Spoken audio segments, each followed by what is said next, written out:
Welcome to a conversation about legal advisory LA 2204. I'm Patrick Shepard. OGE issued legal advisory LA 2204 on the 5th of July of this year. It discusses how certain regulatory exemptions to the criminal conflict of interest law apply to cryptocurrency, stablecoins, and related services. I'm joined by Senior Associate Counsel Chris Schwartz to discuss the advisory and to put it into context. Welcome, Chris. It's great to have you here. Could you get us started by giving us a short overview of the legal advisory? Absolutely, and thank you, Patrick, and thank you to our viewers. This legal advisory is really focused on the application of two regulatory exemptions, one that focuses on publicly traded securities and one that deals with mutual funds or registered investment companies. And these exemptions apply to the criminal conflict of interest statute 18 U.S.C. 208. And the question that we're resolving or looking at in this legal advisory is how do these existing regulatory exemptions apply to cryptocurrencies, stablecoins, companies involved in providing cryptocurrency services, as well as mutual funds that invest in the sort of digital asset ecosystem. So that's, in a nutshell, what this legal advisory is about. Excellent. I think a question a lot of folks are going to have is why issue this legal advisory now? What prompted OGE to act on this issue? Yeah, great question. So we originally published guidance on cryptocurrencies, convertible virtual currencies, and stablecoins, basically virtual currencies in 2018. But that was really focused on the responsibilities that public financial disclosure filers had in disclosing their ownership of these digital assets. In the last 24 months, we've seen a real explosion in the retail space for digital assets, and with more ownership by the public of cryptocurrencies and other types of digital assets, we've gotten more and more questions because more of the public owns it, more of our government employees own it. And there's more questions about how ownership of these assets, transactions, and other related activities may implicate the ethics laws, everything from questions about conflicts of interest and staking, delegated staking, mining, to crypto loans and collateralization. And what we realized is that even though we had provided some guidance in 2018, it was now right for us to revisit this area, make sure that we have established the ground rules, particularly as it relates to the conflict of interest law, which is a criminal law.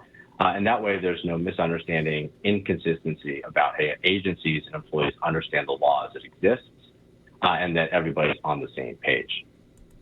Great. So it sounds like a lot of folks were asking us, so we decided we would answer in writing.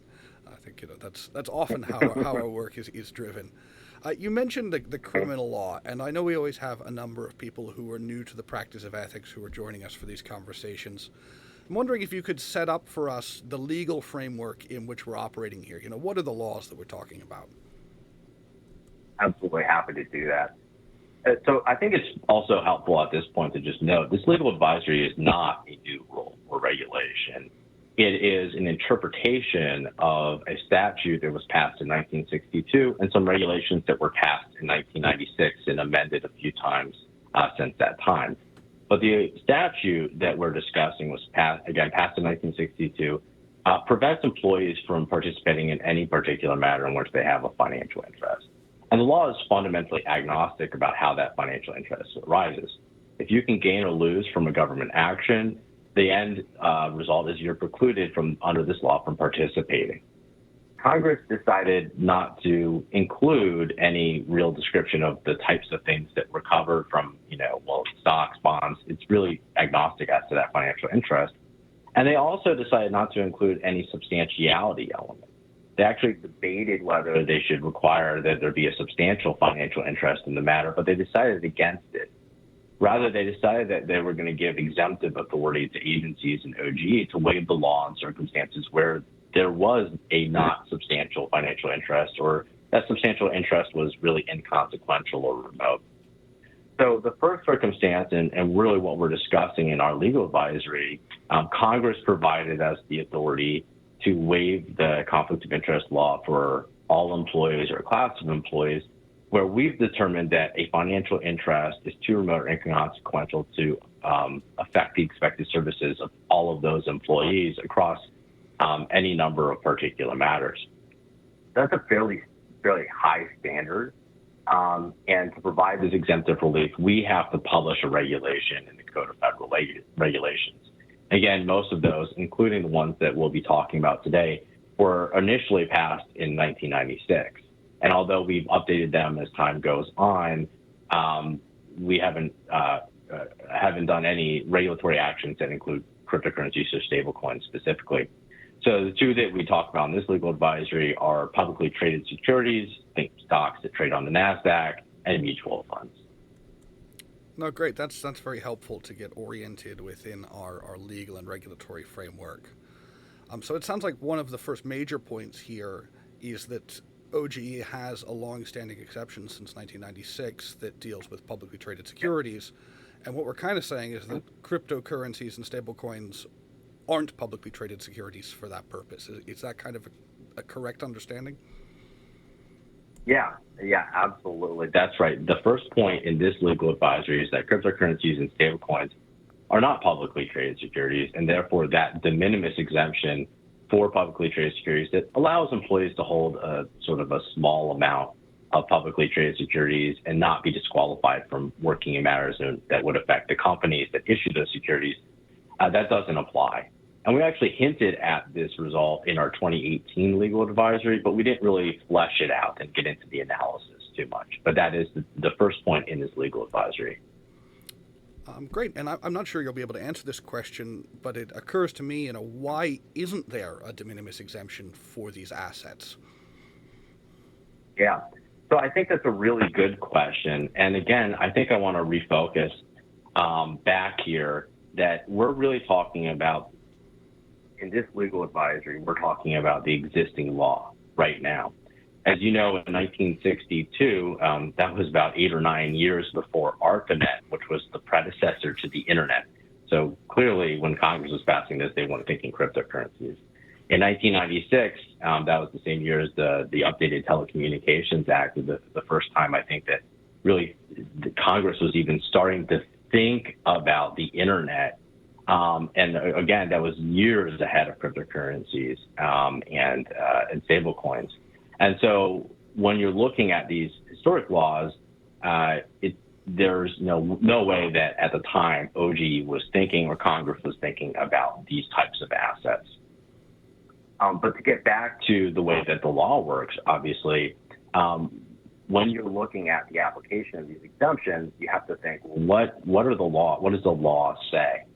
And here, the publicly traded securities law has a very definite meaning. It only covers public stocks, bonds, certain government securities, certain public limited partnership shares. And there are lots of assets, including a lot of securities, things that would qualify for securities under the securities laws, federal securities laws, like options, warrants, swaps, futures, straddles, all these asset-backed derivatives, as well as over-the-counter stocks like penny stocks, pink sheets, that don't qualify as publicly traded securities. So the fact that cryptocurrency doesn't qualify as a publicly traded stock or publicly traded security is just dictated by the definition that we have in the regulations. And I think it's important to just recognize that that's sort of a historic aspect, but also that when we wrote those regulations, the way that we think about writing these regulations, we have a congressionally mandated standard that we have to use. We have to determine, again, that there's going to be a remote or inconsequential financial interest for all of the government employees that would be covered by that exemption when we're passing them. And so we think about each asset on really that basis. Thinking about how do the different assets operate, their stability, whether there's standardization in the regulatory space so that we have a good understanding of the left to right channels of what's allowed for that asset to be marketed, and whether there are other safeguards in place. And that's why we've even developed different standards for employee benefit plans, mutual funds, and publicly traded securities because each really kind of has a different conflict of interest profile. And therefore, there's really a different assessment of how one has a financial interest in that particular matter and how big that financial interest would be expected to be in the financial incentives in owning that asset. No, great. That's really helpful. So it sounds like OGE has to be really certain of what it's exempting in order to issue a regulatory exemption. So I think I follow, and so these well-known, well-established holdings that are exempted are partly exempted because they're well understood and well quantifiable and knowable to OGE. But that seems to produce kind of interesting results. So does that mean if you owned just a little, say, Bitcoin or Ethereum, you couldn't participate in a decision that would affect the price of one or the other currency? Yeah, as a general matter, that's the correct conclusion. The statute prevents, as a default, participation in any particular matter that is a general government action, that be an enforcement action or sort of a regulatory action or policy actions focused on these assets, digital assets. And absent regulatory de minimis, it doesn't really matter how small that financial interest is if it exists. That is to say, you have a potential gain or loss arising out of your ownership of that asset in that particular matter, you're not allowed to participate. As you remember, I explained just a little bit earlier, Congress provided two forms of exemptive relief. The first is that they allow OG to write regulatory exemptions that apply to a class or all government employees. And again, that standard is relatively high because we have to be fairly comfortable that the conclusion is that it's remote and consequential across millions of government employees. The other form of exemptive authority that's not discussed in the legal advisory is one that agencies have the authority to pass on a case-by-case basis. And what this is, and we call this a waiver, but agencies are allowed to waive the application of the criminal conflict of interest law on a case-by-case basis, individually, depending on the facts, by issuing a written determination in consultation with the OG before the employee actually participates in the matter. And they have to determine fundamentally that the financial interest is not so substantial as to affect the expected services of the employee. That test is a little easier to meet, and because there are more facts that are available at any given time, agencies are able to develop their thoughts around allowing the individual to participate on a more case-by-case basis. And they can think about things like how important is this person to this particular matter, how big is their actual holding in this digital asset. But those are all the types of things that would go into concluding whether or not it's appropriate for an agency to provide a waiver to allow that person to participate, notwithstanding that they might hold a digital asset. And that authority, we don't discuss this in the legal advisory, that authority is still available in any situation in which the regulatory exemptions that we already have on the books doesn't exist. Now that makes sense to me, Chris. It sounds like OGE in some cases can make blanket determinations through regulations, but we didn't foreclose on any possible relief because we understand there are going to be situations we couldn't imagine where it would be appropriate for an agency working with us to create an exemption. That seems very, very sensible, and maybe provides some relief to the folks listening. Well, I think that gives us a pretty good view of cryptocurrency. So let's move on a little bit and say that I don't own cryptocurrency itself, but rather I own a company that participates in the industry. For example, let's say I own stock in a digital asset exchange. Does that change the calculus or the applicability of the exemptions? How do we deal with that situation? Yeah, that's a great question. So the answer is yes, it does change the calculus. The second thing, and we address this in the legal advisory, is an employee who owns publicly traded equity in a company that's engaged in cryptocurrency services, whether it's an exchange, it's a virtual asset service provider, if they are engaged in cryptocurrency loans, or they're a mining outfit. If that is actually a publicly traded security under a definition, which means it's registered with the Securities and Exchange Act and it meets the definition of a security, then an employee can rely on the exception for publicly traded securities just the way that they could for Exxon or Apple or another publicly traded entity. So, an employee owns Coinbase or Hut 8 Mining, both of which are registered. I think they're both on NASDAQ. They can rely on the public security exemption just like any other public security. So there's one-for-one parity right there because it fits into the definition perfectly fine. Great. So we look to the definition that are provided in 5 CFR 2640. If the holding in question attains on all of the elements of the definition, and the exemption is available. Is that roughly what we're saying here? That's right. Yep. Great. So that makes me comfortable with securities. So same as it ever was, we use the definitions and the exemptions exactly as we have for any other kind of business working in a new area of technology or not. But you mentioned before mutual funds at the beginning.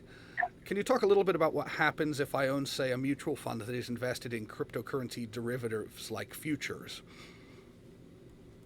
Yeah, absolutely. So this is going to take just a little background to get all of our audience on board about how we treat mutual funds. So I apologize for those viewers who are intimately aware of how our mutual fund exemptions operate. But we've basically provided essentially two exceptions for mutual funds or registered investment funds, which could include exchange-traded funds that are registered under the Investment Company Act of 1940. And these two exemptions are, first, we have one for what we call diversified mutual funds. Diversified mutual funds don't invest in a single sector, an industry, a business, a country. Really, their philosophy is that they're focused on something that doesn't really matter. It's not really sector specific. So you might see like a growth fund, value fund, large cap, small cap company fund.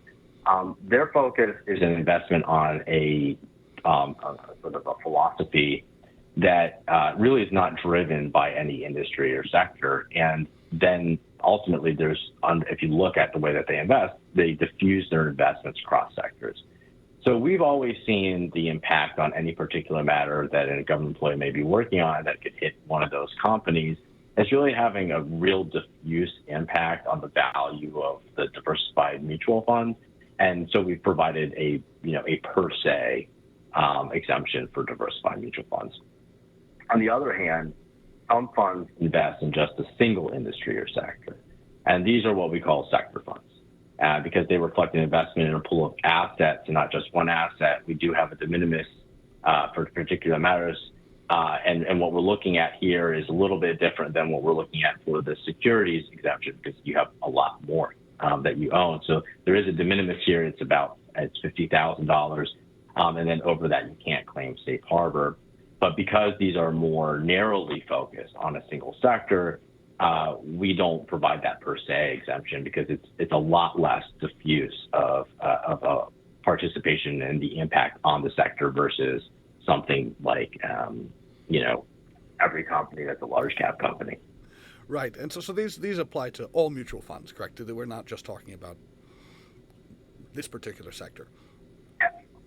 Exactly. So it's not. This is we call them sector funds because they invest in a sector. But they are not, we don't limit the applicability to any specific sector. That's just how we divide the world between diversified and sector funds. Great. So back to my question about my cryptocurrency derivative fund. How would you go about classifying that? Yeah, so the legal advisor explains that when a mutual fund has a stated focus of investing their underlying holdings in cryptocurrency, stablecoins, derivatives, cryptocurrency service companies, that's a sector fund. And that makes sense because they're focusing their investments in a very specific industry or business. We also clarify, and I think this is very sensible, that these are sector funds that are within the financial services sector. And that sector is really actually very broad, of course. It covers insurance companies, brokers, dealers, exchanges, regional banks, anything really dealing with capital markets, investment, lending, management of money and financial assets. And cryptocurrency and stablecoins kind of fit right into that mold. If you go back to the Bitcoin peer-to-peer electronic cash system white paper put out by Satoshi Nakamoto, you'll see that the original thought process was to have these assets operate as a medium of exchange or unit account similar to fiat currency or, cash, like, the dollar that you and I are more used to.